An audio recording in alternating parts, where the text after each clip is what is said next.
What's up? A really good question here from Laura about changing relationship patterns.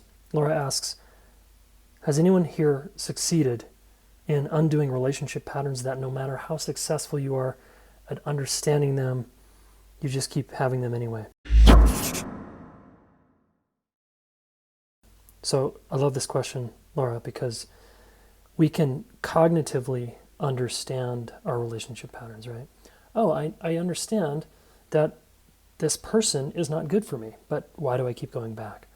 Or another one is that I participated in for a number of years was blaming other people for my relationship problems and putting the locus of control outside of me so that I didn't have to do anything to change, right?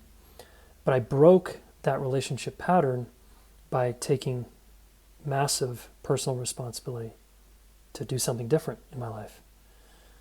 And so I think your question is a really good one because we do get caught up in reading, listening to podcasts, and going, oh, yeah, that makes sense. But then we don't actually change, right?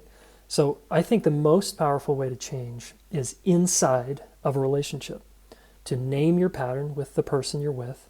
And if you're single, you're not partnered, then a very close friend, to out yourself about your pattern and be seen in, hey, I have a relationship pattern. This is what I do. And I am going to use our relationship as a way to practice undoing that pattern. I find the crucible of partnership to be the best place to change relationship patterns permanently. Next best place is community or one-on-one work with coach, therapist, etc.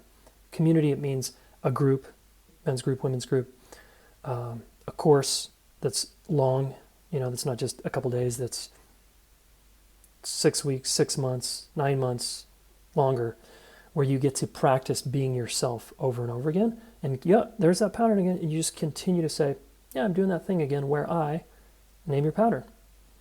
And then in that moment, see if you can go, I'm going to choose something different right now.